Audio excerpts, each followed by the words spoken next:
Hello प्यारे बच्चों, आशा करती हूँ कि आप सब स्वस्थ हैं और ये है आपकी कार्य पत्रक संख्या 95 शेड्यूल टू बी डन। कब करना है हमें ये बेटा? 6 फरवरी 2021। आज आपको ये करना है कक्षा 6ठी से 8वीं सभी बच्चों को। तो जैसा कि आपको अट्रैक्टिव पिक्चर्स देख के ही पता चल रहा होगा कि इतनी सुंदर वर्कशीट आपके लिए, जिसके पीछे रेड लाइट आपको दिखाई गई है, ये 3 लाइट्स और कतार है, गाड़ियों की कतार। लेकिन गाड़ियों की कतार देखते ही हमें डर भी लगने लगता है कि अरे अब तो जाम में फंस जाएंगे, अब क्या होगा, बहुत समय बर्बाद हो जाएगा।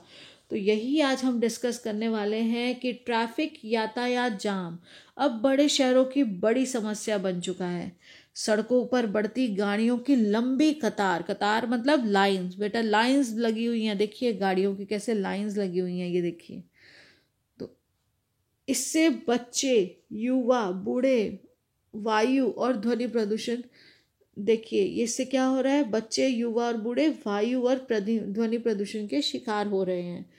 जाम में लगातार एक ही स्थिति में बैठे रहने से 20 से 40 वर्ष के युवाओं में अलग प्रकार की परेशानियां जैसे कमर दर्द, एड़ियों और पैरों में दर्द, चिड़चिड़ापन, स्ट्रेस बढ़ गया है। शोर और ट्रैफिक के बीच सफ़र करने से लोगों के मानसिक स्वास्थ्य पर भी असर पड़ रहा है। छात्रों को भी स्कूल जाते समय इस दुष्प्रभाव का सामना करना पड़ता है। इसके कारण चिड़चिड़ापन हो गया है, चिड़चिड़ापन आम हो गया है, जिसका असर काम पर होता है। जाम के वक्त कई बार स्ट्रेस बढ़ता चला जाता है, जिससे नींद ना आना, डिप्रेशन की समस्या उत्पन्न होती है, जो बीपी और शुगर की बीमारी को न्योता देती है। तो देखिए बेटा, जो हमें कितना आम लगता है उसका कितना बड़ा असर है। आप भी जब स्कूल आते हैं और अगर कहीं पर जाम लगा और आप उसमें फंस जाते हैं तो आप कितना डर रहे होते हैं, कितना ज़्यादा स्ट्रेस में। तो ऐसे ही जो सब नौकरी पेशे के लोग हैं, जो सब नौकरी पे जाने वाले होते हैं, वो सब भी इसी तरह से बहुत ज़्यादा डरते हैं और उन्हें भी लगता है कि अरे इतना समय अभी हमारा व्यर्थ हो जाए जाम के कारण। ये देखिए, ये सब हमारी, ये देखिए गाड़ियों की कतार, ये मास्क और ये कार्बन डाइऑक्साइड किस तरह से अधिक कार्बन डाइऑक्साइड का विसर्जन होता है, तो ये प्रदूषण को बढ़ाता है। अब देखिए, ट्रैफिक जाम के कारण अपनी परेशानियों की सूची बनाइए। तो ट्रैफिक जाम के कारण होने वाली जो परेशानियां अभी हमने यहाँ पे पढ़ी हैं, तो देखिए बेटा, कमर दर्द, एड़ियों और पैरों में दर्द, चिड़चिड़ापन, स्ट्रेस, तो ये सभी जो हैं, ये कौन सी परेशानियां हैं जो ट्रैफिक के कारण, ट्रैफिक जाम के कारण हो जाती हैं। उसके बाद देखिए, दिल्ली सरकार ने ट्रैफिक जाम की समस्या पर युद्ध प्रदूषण के विरुद्ध, युद्ध किसके विरुद्ध है, किसके विरुद्ध लड़ाई है? प्रदूषण के विरुद्ध लड़ाई है। ये देखिए, ये एक वॉलंटियर किस तरह से, आप अगर यहाँ ध्यान से देखेंगे तो वॉलंटियर किस तरह से यहाँ पे ये खड़ा है रोड पे, और ये युद्ध प्रदूषण के विरुद्ध ये लिखा हुआ है बेटा, इसके टी शर्ट के ऊपर यहाँ पर ये लिखा हुआ है युद्ध प्रदूषण के विरुद्ध। यानी कि आपको ध्यान रखना है, आपको, हम पॉल्यूशन के खिलाफ लड़ रहे हैं। और पॉल्यूशन कैसे कम होगा? ज़्यादा से ज़्यादा अगर गाड़ियाँ रोड पर आएंगी तो प्रदूषण बढ़ता चला जाएगा। तो प्रदूषण को कम करना है। रेड लाइट ऑन, गाड़ी ऑफ।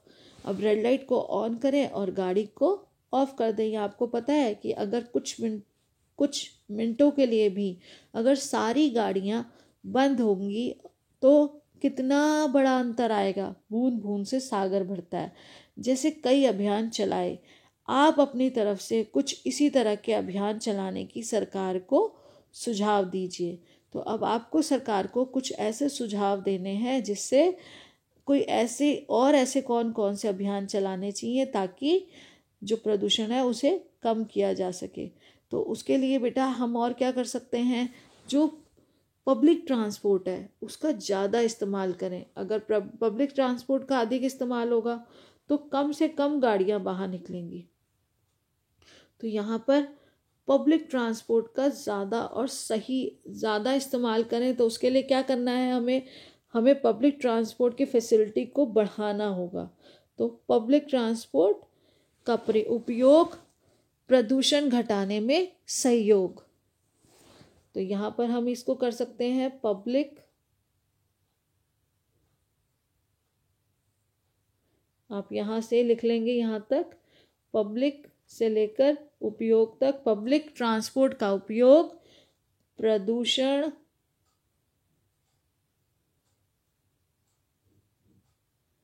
घटाने में सहयोग मतलब आपने उसके लिए कंट्रीब्यूट किया, सपोर्ट किया। तो अगर हम सब, इसमें कोई बुराई नहीं है कि अगर हम सब जाते हैं, पब्लिक ट्रांसपोर्ट क्या होते हैं हमारा, मेट्रो, बस, जिसमें हम सब एक साथ सबके लिए एक समान है जा सकते हैं, तो उससे कम गाड़ियां बाहर निकलेंगी और कम से कम प्रदूषण होगा। तो अब देखिए बेटा, उसके बाद क्या है, दूसरा प्रश्न है, आप और भी कोई अभियान जो चाहें वो आप इसमें अपने इनोवेटिव आइडियाज़ लिख सकते हैं। मैंने सिर्फ आपको एक आइडिया दिया है। अब देखिए, ट्रैफिक जाम तथा उसके दुष्प्रभाव से बचने के लिए कुछ तरीके नीचे दिए जा रहे हैं, उसमें आप भी अपने सुझाव को जोड़िए। तो बेटा, कार पुलिंग जो सबसे अच्छा तरीका है, कार पुलिंग से शरीर को तो आराम मिलता है, उसके साथ साथ जब कार पुलिंग की जाती है, यानी कि जब हम एक ही गंतव्य स्थान पर, एक ही स्थान पर सब लोग जा रहे हैं, तो कार पुलिंग करने का अर्थ है कि कोई एक अपनी कार ले जाता है, अपनी गाड़ी लेता है और बाकी सब उसके साथ चले जाते हैं।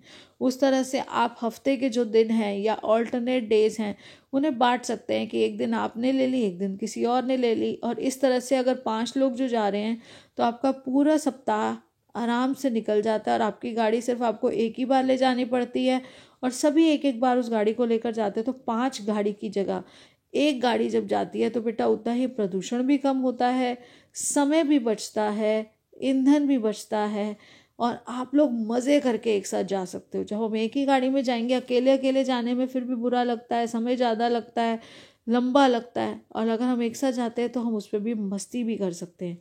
तो कार पूलिंग तो बहुत अच्छा तरीका है।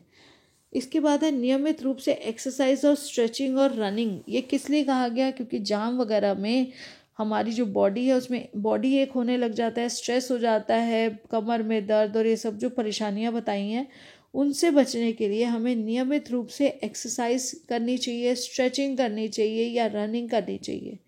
पब्लिक ट्रांसपोर्ट का उपयोग ज़्यादा सही है, वो मैंने आपको बताया कि पब्लिक ट्रांसपोर्ट आप इस्तेमाल करेंगे तो सोचिए उसमें अगर 40 लोग हैं और सिर्फ थोड़ी सी जगह के लिए जाना है, किसी और को उससे ज़्यादा दूर जाना है, तो वो पब्लिक ट्रांसपोर्ट के कारण सभी लोग उसका जब इस्तेमाल करते हैं तो प्रदूषण से भी बचते हैं, प्रदूषण का बचाव होता है, ईंधन का बचाव होता है, साथ साथ समय का भी बचाव होता है।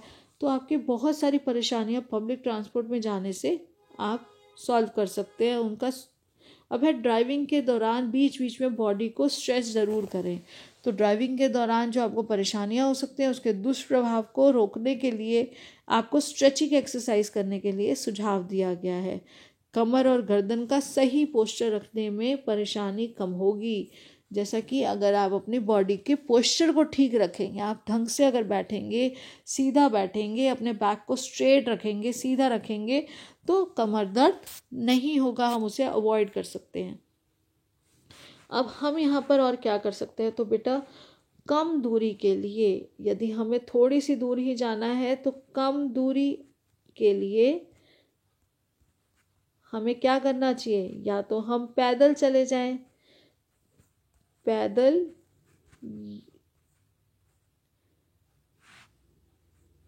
चलना चाहिए,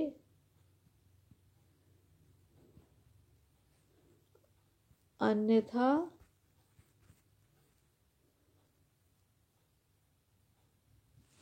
साइकिल का प्रयोग